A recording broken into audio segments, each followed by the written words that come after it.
Hello friends, welcome back hi fi study changing the way of education. दोस्तों, आज की class में हम लोग एक अपना चैप्टर डिस्कस करेंगे जिसका नाम है त्रिकोणमिति। काफ़ी सारे लोग कमेंट कर रहे हैं कि सर त्रिकोणमिति हमारी समझ में नहीं आती है, और ये एक ऐसा चैप्टर है जिसमें मिनिमम 1 नंबर तो पक्का ही पक्का आएगा पेपर में, और 2 से 3 नंबर भी आ सकता है, क्योंकि यहाँ से 1 से 2 क्वेश्चन 100% आएंगे, उसको कोई भी नहीं रोक सकता है। तो आपको पता है जैसा कि टारगेट 25/25 है, तो हम लोग सारे क्वेश्चन करेंगे। तो अब हम देखेंगे, बिल्कुल बेसिक से मैं इस चैप्टर को पढ़ाऊंगा, और अब जब भी आपकी जो भी क्लासें आएंगी वो चैप्टर वाइज क्लासें आएंगी। और याद रखना, अब हम चैप्टर वाइज पहले सीखेंगे, उसके बाद हम प्रैक्टिस करेंगे। ओके, तो एक बार वीडियो आप शेयर कर दीजिए अपने दोस्तों के संग। चैनल पे पहली बार आए हो तो सब्सक्राइब कर लीजिए, जब पसंद आएगी तब आप वीडियो को लाइक कर देना। आओ शुरुआत करते हैं। त्रिकोणमिति होता क्या है? आपको पता है, त्रिभुज, राइट एंगल ट्रायंगल, उसको मापना ही त्रिकोणमिति कहलाता है। त्रिकोणमिति के अगर मैं अनुपात की बात करूं, अगर मैं रेशियो की बात करूं, तो कितने रेशियो होते हैं त्रिकोणमिति में वो आपको पता है अच्छे से। टोटल कितने अनुपात होते हैं? तो वो 6 अनुपात होते हैं। कौन कौन से होते हैं? तो पहला होता है आपका साइन, दूसरा होता है आपका कॉस, और तीसरा होता है आपका टैन।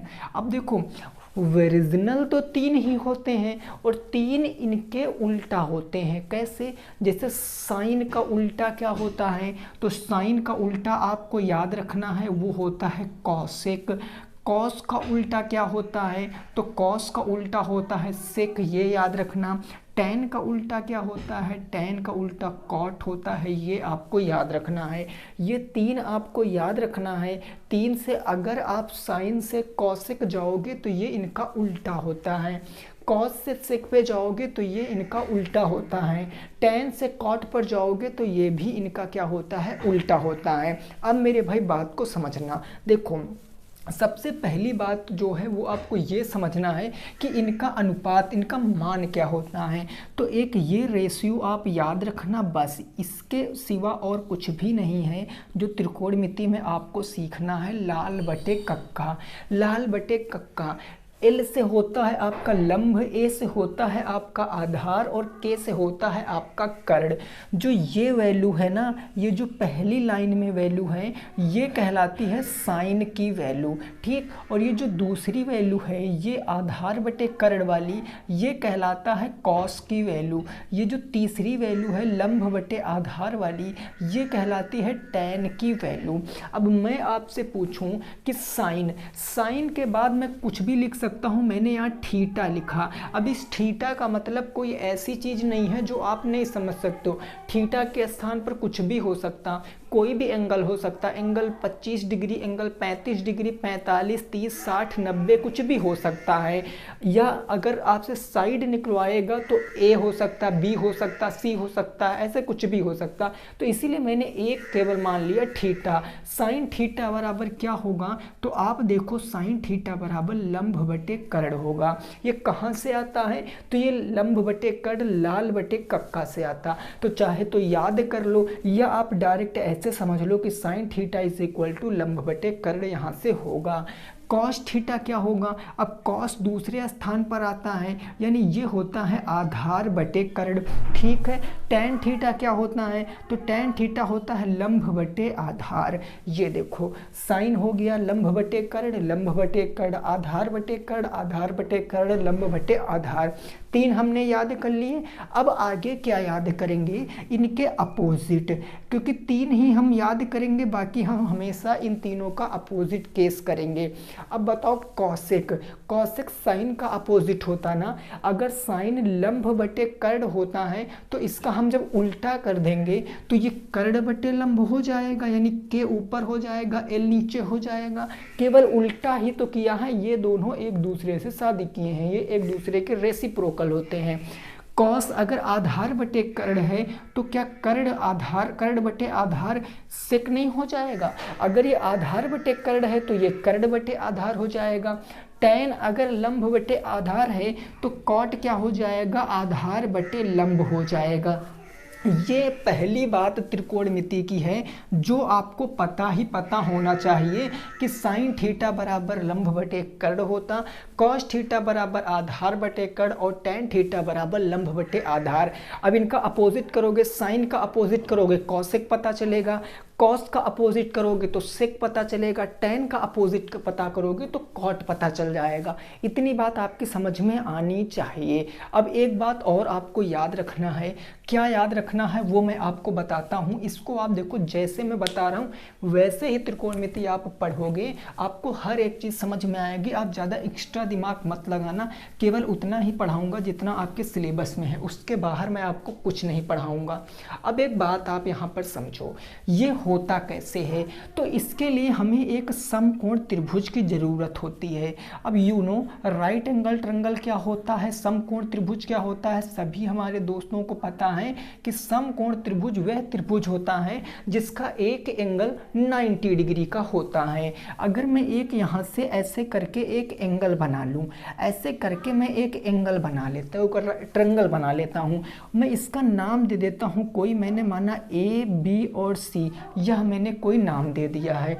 तो अब आप यहाँ से बताओ, सपोज दैट अगर मैंने इस एंगल की बात की है, इस एंगल सी की बात की, हमने इसको थीटा माना है, इस वाले एंगल को हमने थीटा माना है, तो हमेशा याद रखना, हमेशा याद रखना, जो भी एंगल क्वेश्चन में कहेगा उसके सामने जो भुजा होगी, इस बात को नोट करना, उसके सामने जो भी भुजा होगी वह भुजा क्या कहलाएगी, वह भुजा ऑलवेज लंब कहलाएगी। इस बात को याद रखना है, एंगल के सामने जो भी भुजा होगी वह लंब कहलाएगी।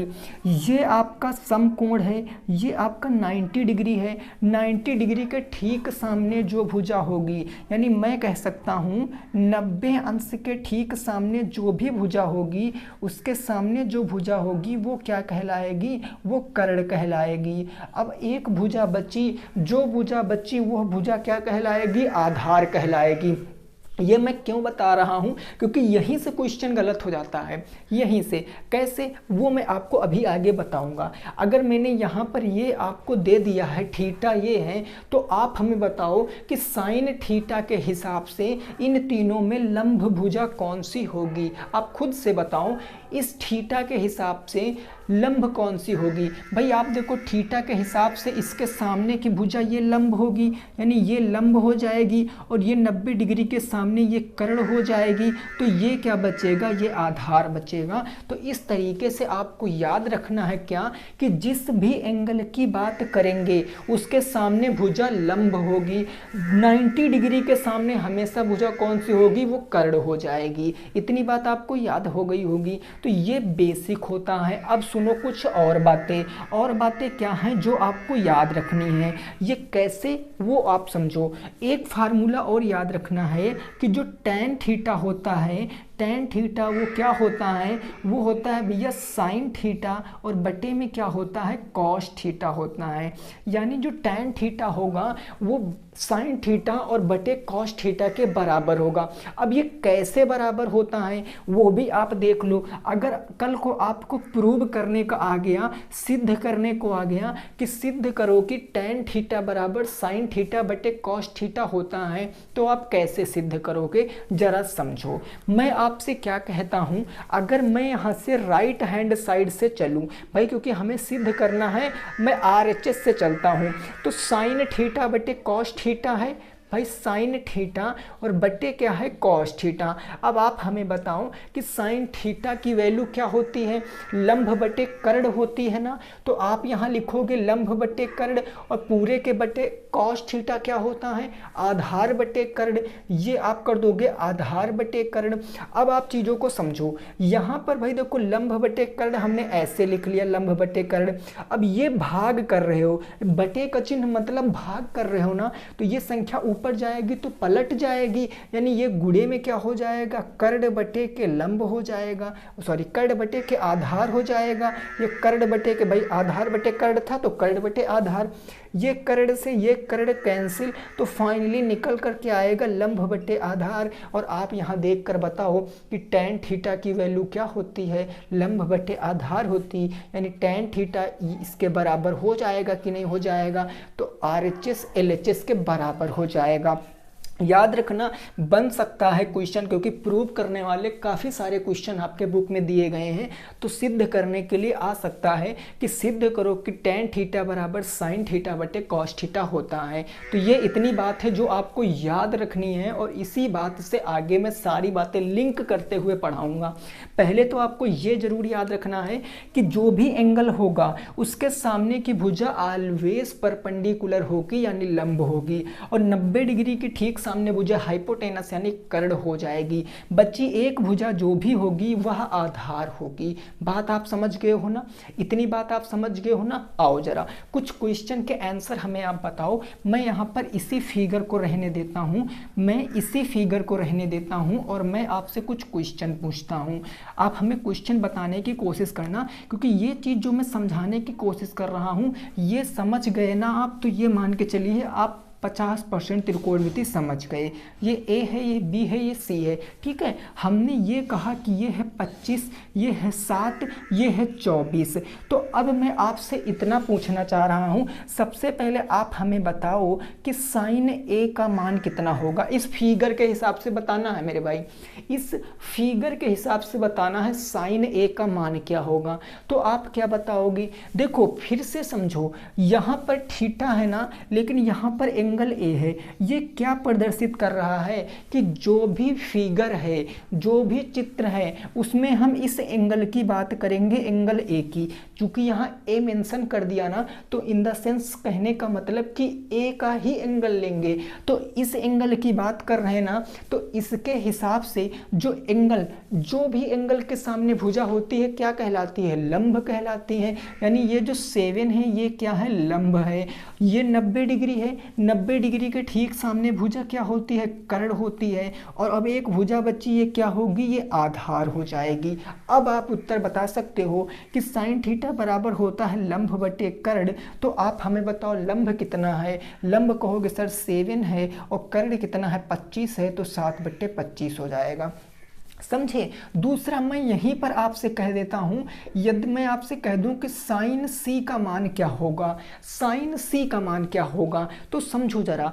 अब हम इस, अभी कहोगे सर साइन जो मान निकाले 7/25 ही तो होगा, नहीं होगा। क्यों, तो समझो, इस बार हमने एंगल ए ना लेकर क्या ले लिया, हमने एंगल सी ले लिया। मतलब अब हम इस एंगल की बात नहीं करेंगे, तो इस हिसाब से तो यह हमारा आधार नहीं होगा, ना ही हमारा यह लंब होगा। क्यों नहीं होगा, क्योंकि अब हम इस एंगल की बात कर रहे हैं, एंगल सी की। क्योंकि क्वेश्चन में कह रहा ना साइन सी का मान बताओ, तो इस हिसाब से अब इस एंगल की बात करेंगे, तो इसके हिसाब से इसके सामने की भुजा क्या होगी, लंब होगी। और ये भुजा कर्ण है, तो ये क्या हो जाएगी, आधार हो जाएगी। अब साइन थीटा का रेशियो वही रहेगा हमेशा, लंब बटे में कर्ण। भाई देखो लंब कितना है, आप कहोगे सर लंब है 24, कर्ण है 25, तो उत्तर कितना आ जाएगा, 24/25 आ जाएगा। क्या ये बात आप समझे। अंतर मैं आपको क्या समझाने की कोशिश कर रहा हूं कि हमेशा वही भुजा लंब होगी जिस एंगल की बात करेगा क्वेश्चन के हिसाब से। यहां पर मैंने एंगल ए कहा तो देखो 7/25 आया, यहां पर मैंने एंगल सी कहा तो 24/25 आ गया। कहने का मतलब यहां हमने एंगल ए लिया था तो इसलिए 7 लंब थी, क्योंकि इसके सामने की भुजा लंब होगी। यहां हमने एंगल सी लिया तो एंगल सी के सामने की भुजा लंब होगी, यानी 24 लंब होगी, तो 24/25। क्या इतनी बात डन है मेरे भाई, आप कमेंट करके बताओ। क्या इतनी बात डन है, आप फटाफट कमेंट करके बताओगे कि हाँ इतनी बात बिल्कुल क्लियर है, अंतर बिल्कुल क्रिस्टल क्लियर। चलो अब आगे बढ़ते हैं, और आगे कुछ और चीजें इसमें बनती हैं जो यहीं से निकल कर आएंगी, कहीं और से निकल कर नहीं आएंगी। तो बस इतनी बात आपको जरूर याद रखना, और अगर नहीं आपको पता है तो नोट्स बना लो, क्योंकि इस तरीके से कहीं भी आपको बुक में नोट नहीं मिलेंगे, चाहे जितनी आप महंगी या चाहे जितनी सस्ती बुक आप खरीद लो, ये आपसे मैं दावा करता हूँ। देखो जरा, अब जरा मेरे भाई बात को समझो।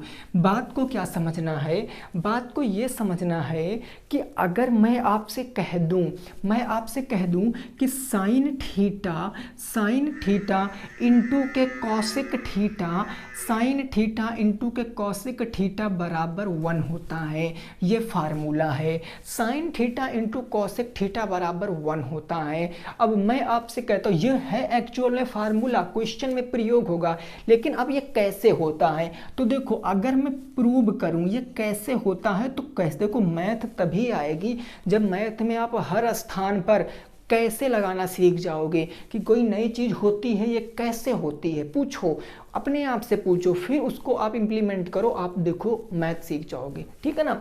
मैंने कहा देखो ऐसा होता है, साइन थीटा बराबर क्या होता है भाई, साइन थीटा मैंने अभी जस्ट आपको लिखाया था कि साइन थीटा बराबर लंब बटे कर्ण होता है, और कॉसेक थीटा बराबर क्या होता है मैंने अभी आपको बताया। तो आप कहोगे कॉसेक थीटा बराबर होता है सर कर्ण बटे लंब, यही तो होता है। अब यहाँ पर आप इसकी वैल्यू रख दो, साइन थीटा बराबर होता है लंब बटे कर्ण इंटू कॉसेक थीटा क्या होता है कर्ण बटे लंब होता है, और बराबर इसके एक आना चाहिए। तो देखो लंब से लंब खत्म, कर्ण से कर्ण खत्म, तो बराबर एक तो आ रहा है। यानी कहने का मतलब left hand side right hand side के बराबर तो प्रूव हो गया। ये बात आप समझे। तो ऐसे sine theta into cosec theta 1 होता है। कैसे होता है मैंने आपको बता दिया। अब और कौन कौन से हो सकते हैं, तो 3 फार्मूले यहाँ से बनेंगे। कौन कौन से बनेंगे, साइन कॉस हो गया, साइन कॉसेक हो गया, और होगा कॉस थीटा इंटू के सेक थीटा बराबर भी 1 होगा। फिर से यहाँ पर देखो, यहाँ आधार बटे कर्ण रखोगे और यहाँ कर्ण बटे आधार रखोगे, कट जाएगा तो 1 आ जाएगा। ऐसे तीसरा होता है, तीसरा कौन सा होता है, वो होता है टेन थीटा और इंटू क्या हो जाता है कॉट थीटा हो जाता है, इसके भी बराबर 1 होगा।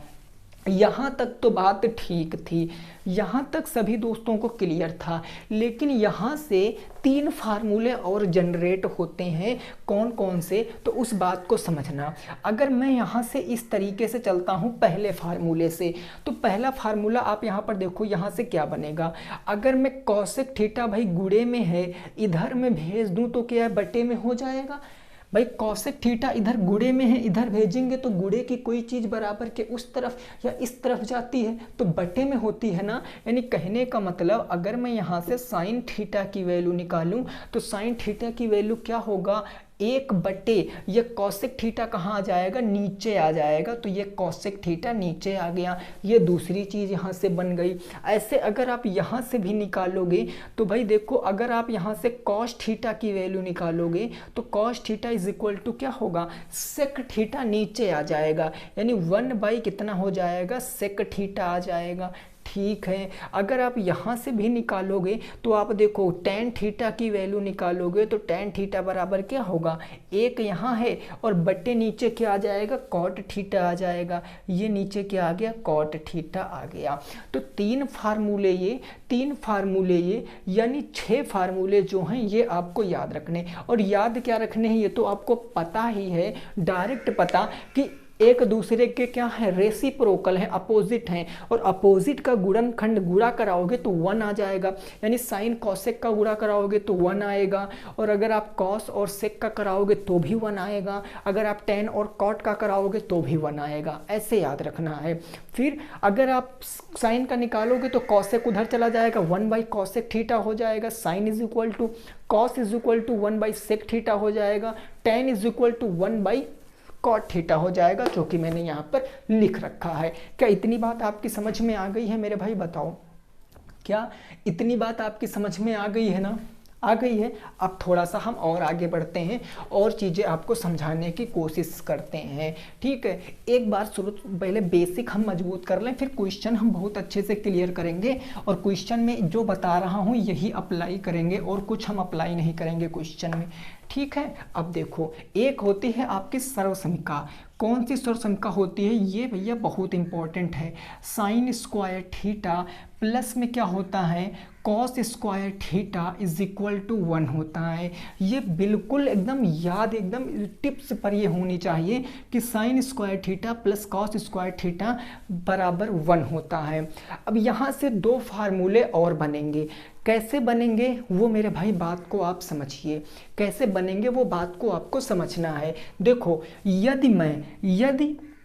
यदि मैं क्या करूं, इस पूरी इक्वेशन को अगर मैं साइन स्क्वायर थीटा से डिवाइड कर दूं, अगर मैं इस पूरी इक्वेशन को साइन स्क्वायर थीटा से भाग कर दें तो क्या होगा, आप देखो तो क्या होगा भाई। इसको हम साइन स्क्वायर थीटा से भाग करेंगे तो क्या होगा, यानी पूरे को भाग करेंगे, यानी ये साइन स्क्वायर थीटा और इसके बटे भी क्या हो जाएगा, साइन स्क्वायर थीटा हो जाएगा। ठीक है, प्लस में ये कॉस स्क्वायर थीटा है, ये कॉस स्क्वायर थीटा हो गया, और बटे में क्या हो जाएगा, साइन स्क्वायर थीटा बराबर उधर भी भाग करेंगे तो एक बटे क्या हो जाएगा, साइन स्क्वायर थीटा हो जाएगा, साइन स्क्वायर थीटा। अब आप देखो, ये साइन स्क्वायर थीटा खत्म हो जाएगा, यानी यहाँ से आ जाएगा 1 प्लस में। अब इस चीज़ को देखो, कॉस बटे साइन है, ये कॉस बटे साइन यानी कॉस स्क्वायर थीटा बटे साइन स्क्वायर थीटा,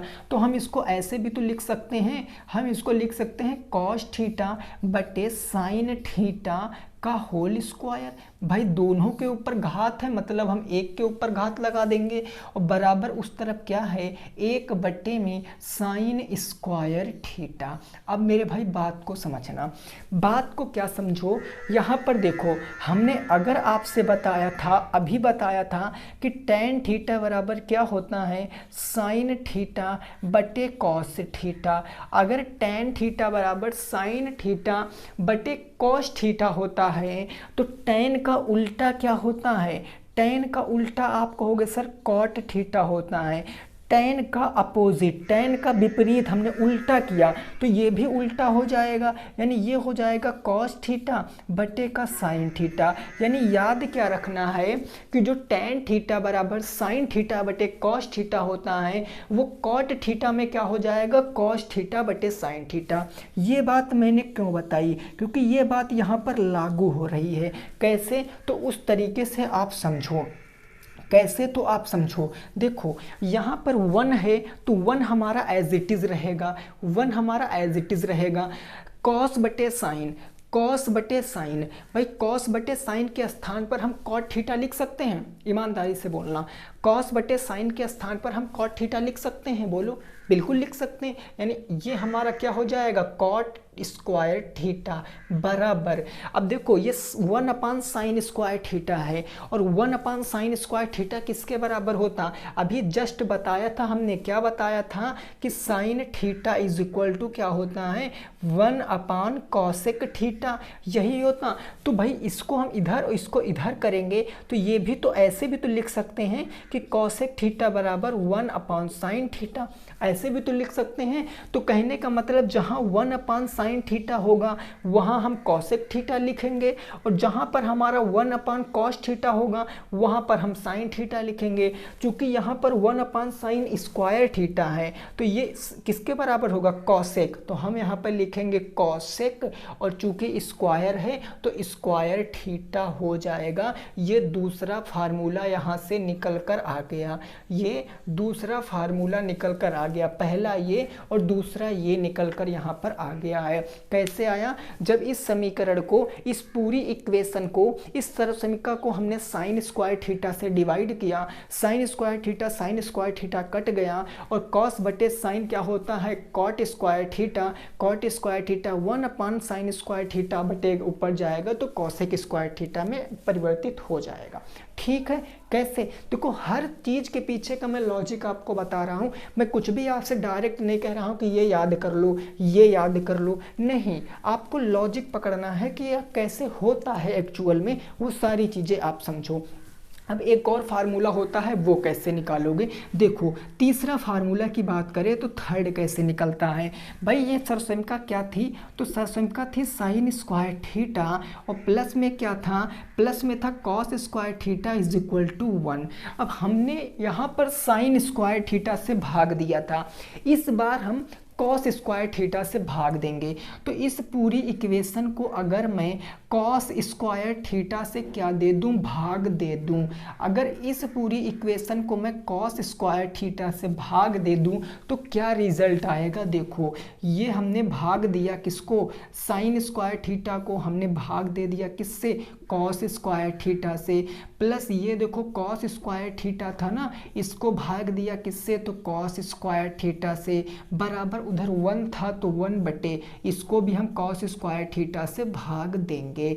भाई कॉस स्क्वायर थीटा खत्म, कितना आएगा? 1, तो यहाँ से 1 हो गया। अब देखो साइन बटे कॉस, ये देखो साइन बटे कॉस क्या होता है? साइन बटे कॉस tan होता है। तो यहाँ पर क्या मैं tan स्क्वायर थीटा लिख सकता हूँ? आप बताओ, लिख सकता हूँ? बिल्कुल लिख सकता हूँ। तो ये क्या आएगा? tan स्क्वायर थीटा बराबर उस तरफ क्या आएगा? 1 अपॉन कॉस स्क्वायर थीटा किसके बराबर होगा? सेक स्क्वायर थीटा के। क्यों होगा? क्योंकि अभी जस्ट बताया था कि सेक थीटा इंटू के कॉस थीटा बराबर 1 होता है। अगर हम सेक थीटा की वैल्यू निकालेंगे तो कॉस नीचे चला जाएगा, अगर कॉस की वैल्यू निकालेंगे तो सेक नीचे चला जाएगा। तो कहने का मतलब एक दूसरे के रेसिप्रोकल है। तो जहाँ कॉस है इसको हम सेक लिख सकते हैं, तो ये क्या आ जाएगा? Sec square theta. और ये आपका तीसरी जो है वो फार्मूला बन गया। पहला फार्मूला क्या बना? पहला फार्मूला जो था sine square theta plus cos square theta is equal to 1। दूसरा बना 1 plus cot square theta is equal to cosec square theta. तीसरा फार्मूला बना tan square theta plus 1 is equal to sec square theta. Clear बात हो गई? तो इनका आप स्क्रीनशॉट ले लो और इसी तरीके से आप चीज़ों को नोट कर लीजिए, क्योंकि ये बेहद इंपॉर्टेंट चीज़ है। ये इन फ्यूचर कभी आप पढ़ाओगे तो भी ये आपके काम आएगा, क्योंकि इस तरीके से आपको पहली तो बात पढ़ो, आपको पेपर देना ना, तो उसमें डायरेक्ट क्वेश्चन आएगा कि prove that sine square theta plus cos square theta is equal to 1। सिद्ध करो कि sine square theta plus cos square theta 1 होता है। अब कैसे सिद्ध करोगे? ऐसे सिद्ध करोगे, वैल्यू रख दो l/k बाई एल स्क्वायर करो, कट्टम कुटाई करोगे तो भी 1 आएगा। तो इस तरीके से आपको चीज़ें समझना है। ठीक है भाई, बात एकदम क्लियर हो गई है? कोई दिक्कत परेशानी किसी भी दोस्त को नहीं होगी यहाँ तक? ठीक है, अब चलो हम आगे पहुँचते हैं और अब मैं आगे की बातों को आपको बताता हूँ। यहाँ तक सभी दोस्तों को बिल्कुल क्लियर हो गई होगी बात? ठीक है भाई, वीडियो को एक बार आप शेयर कर दीजिए अपने दोस्तों के संग। और हाँ देखो, अगर आप प्रैक्टिस करना चाह रहे हो 4th सेमेस्टर की प्रैक्टिस, देखो यहाँ तो अभी कुछ दिनों तक चैप्टर वाइज ही चीज़ें चलेंगी, क्योंकि एग्ज़ाम जब तक है तब तक तो आपको ये क्लासें दी ही जाएंगी, तो जब चैप्टर वाइज चलेंगी। और अगर आप प्रैक्टिस करना चाह रहे हो 4th सेमेस्टर की मिक्स क्वेश्चनों की, सोच रहे हो कि हम जल्दी से सिलेबस ख़त्म कर लें, तो मैथ बाय ललित पर क्लास चलती है प्रैक्टिस की। 4th सेमेस्टर और 3rd सेमेस्टर दोनों क्लासें चलती हैं। 3rd सेमेस्टर की आज दूसरा क्लास हुआ है। पहला मैंने अनुपात समानुपात 1 घंटे या तकरीबन 1 घंटे में मैंने पूरा कंप्लीट टॉपिक, जितने भी साहित्य पब्लिकेशन बुक में क्वेश्चन थे मैंने करा दिया। दूसरा जो घातांक करड़ी था, जितने क्वेश्चन थे आज की क्लास मैंने वहाँ पर करा दिए हैं, और 2 मॉक टेस्ट आपके भी हो चुके हैं। ठीक है ना, तो वो आपको वहाँ से कर सकते हो। ठीक है भाई, बाकी यहाँ चैप्टर वाइज आप पढ़िए। देखो, अब मैं क्वेश्चन आपको कराता हूँ, तो क्वेश्चन आपको फटाफट तरीके से करने हैं। क्वेश्चन क्या है? फर्स्ट नंबर क्वेश्चन क्या है वो आप समझिए। फर्स्ट नंबर क्वेश्चन मैंने यहाँ पर दे दिया आपके सामने, यहाँ पर दे दिया एक मैंने फिगर। हमने कहा इसका नाम है P, Q और R। ठीक है भाई, इसका नाम है P, Q, R। ये है 13, ये है 5। अब मैं आपसे पूछता हूँ, तुरंत जो वैल्यू पूछूंगा वो आपको बताना है। सबसे पहले मैं आपसे पूछ रहा हूँ कि साइन P का मान बताओ।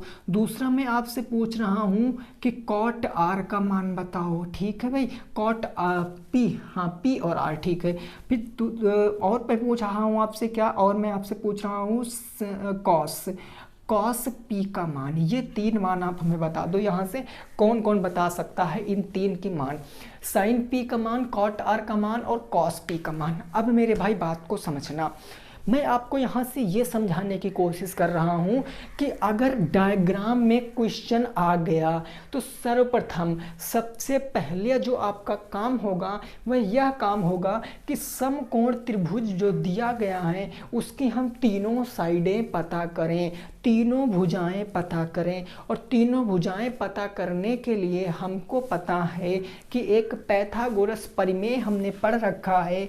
क्या होता है पाइथागोरस प्रमेय? तो वो होता है कर्ण का स्क्वायर इज इक्वल टू लंब का स्क्वायर और प्लस में क्या हो जाता है, आधार का स्क्वायर हो जाता है। भाई सभी को पता होगा यही होता है ना। काफ़ी जगह मेंसुरेशन में भी आपके काम आएगा, जब आप कोण पढ़ोगे यानी कि जब आप शंकु पढ़ोगे तो भी वो आपके यहाँ काम आएगा, जब आप रेक्टेंगल पढ़ोगे तो भी वहाँ आपके ये काम आएगा, स्क्वायर पढ़ोगे तो वहाँ आएगा, लेकिन ये आपके सिलेबस में नहीं होगा, ठीक है ना। देखो अब मैं बात करता हूँ कि भाई 3 साइड होती हैं, शुरुआत में बताया कर्ण लंब आधार, जो 90 डिग्री होगा, ये 90 डिग्री है ना, 90 डिग्री, इसके सामने की भुजा क्या होती है, कर्ण, यानी ये 13 क्या होती है हमारी कर्ण। और जब कर्ण फिक्स है तो कुछ भी आप निकाल सकते हो। कैसे? अगर मैं कह दूं यहाँ से आप और भुजा निकाल के दिखाओ तो कर्ण के स्थान पर आप 13 रखोगे, 13 का स्क्वायर। अब आप सोचोगे लंब क्या है, आधार क्या है, इससे फर्क नहीं पड़ता है यहाँ लंब क्या है, आधार क्या है। चाहे आप लंब को ये मान लो, चाहे आप आधार को ये मान लो, क्योंकि यहाँ पर तो आपसे डायरेक्ट कुछ वैल्यू थोड़ी नहीं दिया गया है, आपसे डायरेक्ट अनुपात पूछ रहा है। तो कहने का मतलब आप यहाँ लंब क्या मान लो, मैंने समझ लिया कि लंब हमारी इधर निकालना है, मैंने सोचा कि लंब हमें पी क्यू निकालना है तो पी क्यू स्क्वायर, आधार हमने ये मान लिया कि 5 का स्क्वायर। अब मैं यहाँ से इजीली फाइंड आउट कर सकता हूँ 13 का स्क्वायर 169 होता है, बराबर पी क्यू का स्क्वायर एज इट इज रहेगा, 5 का स्क्वायर 25। अब 25 प्लस से इधर जाएगा, किस में हो जाएगा, माइनस में, यानी 169 माइनस के कितना हो जाएगा 25 is equal to p q square. भाई होगा 169 से अगर 25 जाएगा तो 144 बच जाएगा, ये 144, 9 में से 5 जाएगा 4, 6 में से 2 जाएगा 4 और ये स्क्वायर है, स्क्वायर उधर जाएगा तो घातांक श्रेणी में आपने पढ़ रखा है क्या आएगा, रूट आ जाएगा। और 144 का मतलब क्या होता है 12, यानी पी क्यू का मान कितना आ गया 12 आ गया। और पी क्यू हमारा था क्या, ये भुजा थी 12। अब आप देखो, अब आप मान कैसे बताओगे, अब तो बता सकते हो ना। अब सर्वप्रथम आपको क्या देखना है, tan p का मान। यहाँ आप हमें देखकर बताओ कि एंगल किसको लेना है, P को लेना है, जो भी यहाँ होगा उसी को एंगल लोगे आप।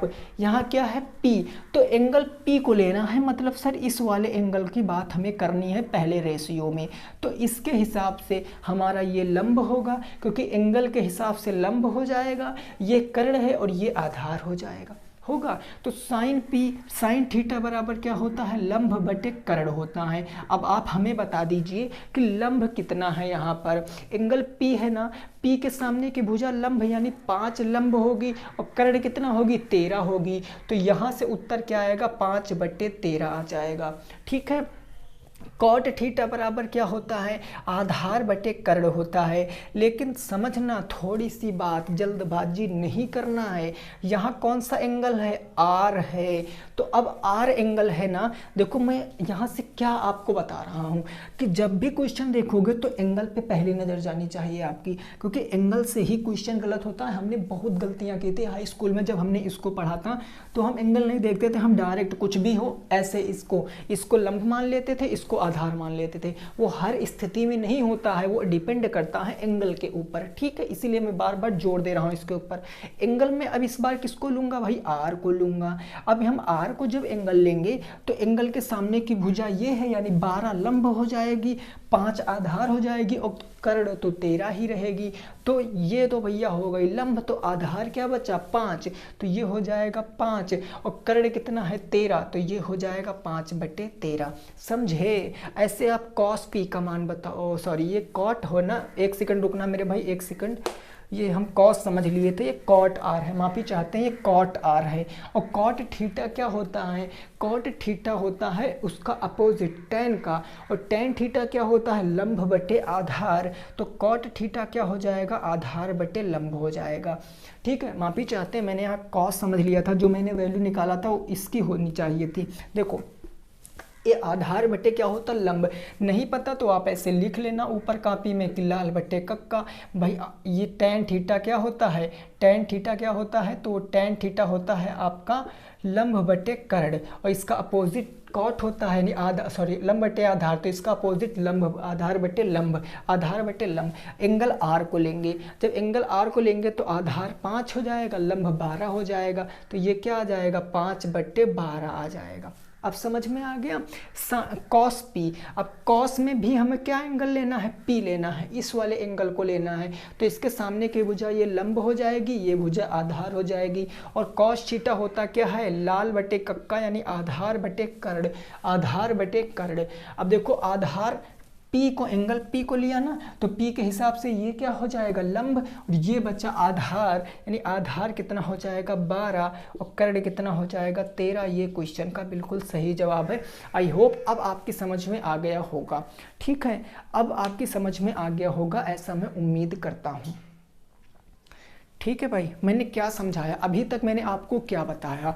मैंने आपको इतनी सारी बात बताई हैं कि जब भी आप यहाँ देखोगे तो आपको करना क्या है? आपको कुछ नहीं करना है, आपको यहाँ पर समझनी है चीज़ों को कि एंगल कौन सा लिया जा रहा है, बस। ठीक है, अब एक आपके बुक का मैं क्वेश्चन कराता हूँ, आप इसका स्क्रीनशॉट ले लो, मैं क्वेश्चन देख लेता हूँ। हाँ ठीक है भाई, देखो अब मैं आपके बुक के क्वेश्चन एक दे रहा हूँ, ऐसा ही क्वेश्चन है, उसको ज़रा बताना। ठीक है, मैं एक बुक का क्वेश्चन दे रहा हूँ। देखो भाई क्वेश्चन क्या है, ज़रा उस बात को समझना। क्वेश्चन ये कह रहा है, ये आपके बुक का क्वेश्चन है। क्वेश्चन कह रहा है कि यदि sine theta is equal to 3/5, sine theta is equal to कितना है? 3/5, साइन थीटा कह रहे हैं, साइन ए है, सॉरी, साइन ए बराबर 3/5। तो क्वेश्चन दिया गया है आपसे कॉस सी, और आपसे पूछा है साइन ए, कॉस सी, साइन ए तो दिया ही गया है, या हम कॉसेक के निकाल लेते हैं ना, कॉसेक सी, और उसके बाद दिया गया है tan ए का मान बताओ। ठीक है, आप में डायरेक्ट ये cos सी पूछा था, हमने ये दो अपने पास से लगा दिए, cosec सी और tan ए हमने अपने पास से लगा दिए, क्योंकि भाई क्रिस्टल क्लियर करना है, समझना है, तो कुछ तो ज़्यादा प्रैक्टिस करनी ही पड़ेगी। अब आप कैसे निकालोगे भाई? साइन एक वैल्यू, यानी दो ही आपको पता है, साइन थीटा बराबर लंब बटे कर्ण, लंब 3 है, कर्ण 5 है, यानी कि अब आपको यहाँ एक भुजा निकालना पड़ेगा। कैसे? तो उस बात को समझो। सबसे पहले आप ये देखो कि जो आपको साइन ए की वैल्यू दी गई है, ये क्या दिया गया है? 3/5, और साइन थीटा होता क्या है? लंब बटे कर्ण होता है। भाई साइन थीटा क्या होता है? लंब बटे कर्ण होता है। तो कहने का मतलब ये 3 क्या है? लंब है, और ये 5 क्या है? कर्ण है। भाई लंब जो है परपेंडिकुलर वो 3 है, हाइपोटेनस वो 5 है। अब तीसरी साइड कैसे निकालेंगे? तो उसमें हेल्प करेगा कौन? तो हमारी हेल्प करेगा पैथागोरस परिमेय। हमने एक राइट एंगल ट्रायंगल बना लिया भाई, this is your right angle, और इसके सामने की भुजा क्या होगी? इसके सामने की भुजा होगी आपकी कर्ण। और देखो अब यहाँ आप अपनी मन से नहीं मान सकते हो कि XYZ PQR कुछ भी रहा होगा, आपको कुछ ऐसा मानना है कि उसमें इस एंगल की बात आए, और जो एंगल पूछा है उस एंगल की भी बात हो, ऐसे नाम मानना है। तो आपको तो ऐसा एक ही नाम चर्चित दिख रहा है, कौन सा? A, B और C, यही दिख रहा है ना, यानी ये एंगल हमारा क्या है? 90 डिग्री है। तो अब आप हमें बताओ किस एंगल की बात कर रहा है? एंगल ए की, यानी इस एंगल की बात कर रहा है। तो इसके हिसाब से लंब भुजा क्या होगी? 3 ये हो जाएगी, क्योंकि लंब 3 है तो 3 ये हो जाएगी, और कर्ण कितना हो जाएगा? 5 हो जाएगा। अब यहाँ से आप इस भुजा को निकाल सकते हो, इस भुजा को, आधार को निकाल सकते हो, बिल्कुल भाई। कर्ण का स्क्वायर और बराबर क्या होगा? लंब का स्क्वायर, स्क्वायर हो जाएगा। वही ये 5 का स्क्वायर 25 हो जाएगा, -3 का स्क्वायर इधर आएगा तो -9 हो जाएगा, उधर क्या बचेगा, ए बी बचेगा। तो 25 में से 9 जाएगा 16, ए बी स्क्वायर बराबर 16, स्क्वायर हटाओगे तो रूट में 16 आ जाएगा, और रूट 16 का मतलब क्या होगा, 4, यानी ए बी की वैल्यू कितनी आ गई, 4 आ गई। ये जो है 4 आ गया। अब आपसे जो पूछा है वो बता सकते हो। सबसे पहले आपसे पूछा है कॉस सी का मान, विशेष तौर पे याद रखना एंगल सी पूछे है, तो कहने का मतलब हम इस एंगल को लेंगे भैया, इस वाले एंगल को। इस बार हम इस एंगल को नहीं ले सकते हैं, इस एंगल को लेंगे तो इसके हिसाब से ये लंब हो जाएगा, ये आधार और ये कर्ण हो जाएगा। और कॉस थीटा होता क्या है, कॉस थीटा होता है आधार बटे कर्ण, यानी ये होता है आधार बटे कर्ण। अब आप खुद से बता दीजिए कि आधार क्या है, आपने किस एंगल को लिया, सी को लिया, तो सी के सामने ये भुजा कर्ण, ये भुजा आधार, तो ये भुजा आधार 3 है और कर्ण कितना है 5, तो उत्तर आएगा 3/5। ठीक है। दूसरा आपसे पूछे है कौशिक सी का मान, कौशिक सी का मान, भाई कौशिक थीटा क्या होगा, साइन का अपोजिट यानी कर्ण बटे लंब हो जाएगा, कर्ण बटे लंब। अब यहाँ पर कौन सा एंगल लेना है, सी लेना है, इस वाले एंगल के हिसाब से। तो इस वाले एंगल के हिसाब से कर्ण भुजा क्या है 5, तो ये 5 हो जाएगी, और इसके सामने लंब होगी कितनी 4, तो ये 5/4 आ जाएगा, दूसरा आंसर। ठीक है। तीसरा पूछे है tan A, tan A का मान पूछे है। tan थीटा क्या होता है, तो tan थीटा देखो लंब बटे आधार, परपेंडिकुलर बटे हाइपोटेनस, यानी परपेंडिकुलर बटे बेस, तो लंब बटे आधार। भाई देखो लंब क्या लोगे, लंब टोटली डिपेंड ऑन एंगल, है ना, तो एंगल क्या है, ए है, यहाँ एंगल ए है, तो इस हिसाब से इस बार इस एंगल को हमें कंसीडर करना है, हमें इस एंगल को नहीं लेना है, क्योंकि क्वेश्चन में साफ मेंशन है कि आप एंगल ए को लोगे, तो हमने एंगल ए को यहाँ लेना है। tan A, ए के हिसाब से लंब क्या होगा, जरा आप देखो, एंगल ए के हिसाब से लंब क्या होगा, इसके सामने की भुजा 3, तो लंब हमने क्या रख दिया 3, और आधार क्या हो जाएगा, साइड वाली भुजा 4, तो 3/4 क्वेश्चन का राइट आंसर आ जाएगा। तो ये थी आपकी त्रिकोणमिति की पहली क्लास। एक बार जरा आप बताओ क्या इतनी बात आपकी समझ में आई है कि नहीं आई है, एक बार आप कमेंट करके बताओ इतनी बात आपकी समझ में आई है कि नहीं आई। जितना मैंने बताया कल की क्लास को देखने से पहले इतना रिकॉल करके आना मेरे भाई। देखिए ये सब कुछ आप लोगों के लिए हो रहा है, इसमें कुछ हमारा फ़ायदा नहीं, सब कुछ आप लोगों के लिए हो रहा। फिर भी नहीं पढ़ोगे तो आप ही का लॉस होगा, हमारा कुछ नहीं होगा, इस बात को आप याद रखना है। फिर से मैं बता रहा हूँ, प्रैक्टिस करने के लिए आप आ सकते हो, कोई दो बातें नहीं। थर्ड सेमेस्टर वाले भी टॉपिक वाइज वहाँ पर मैं आपको क्वेश्चन करा रहा हूँ, साहित्य प्रकाशन बुक को सॉल्व करा रहा हूँ, ठीक है ना। बाकी यहाँ पर रेगुलर ऐसे क्लासेस चलेंगी, और आप प्रॉमिस करके जाओगे आज की क्लास में कि जितना भी मैंने आपको पढ़ाया है, जितना भी आज पढ़ाया है आज की क्लास में, वो कल रिकॉल होना चाहिए। चाहे जितनी बार आप याद करो उसको, चाहे जितनी बार आप लिखो, लेकिन याद होना चाहिए, क्योंकि कल के जब मैं क्वेश्चन कराऊंगा वो सारे इसी कंसेप्ट पर आधारित होंगे। 3 से 4 क्लास में ये ख़त्म कर दूंगा। पेपर से पहले मैथ का ऐसा घोल आपको दे दूंगा, ऐसा घोल दे दूंगा, पिला दूंगा कि आप मैथ के आराम से क्वेश्चन कर लोगे मेरे भाई, आराम से। 25 में से 25 का तो टारगेट है, फिर भी आप अगर बहुत कम करोगे तो भी 20 से कम नंबर आपके नहीं आएंगे, ये दावा मैं आपसे करता हूँ, ठीक है ना। चलिए वीडियो को यहीं पर रोकेंगे, मिलेंगे आपसे नेक्स्ट क्लास में। तब तक सभी साथी रखेंगे अपना ख्याल। जय हिंद, जय भारत और वंदे मातरम।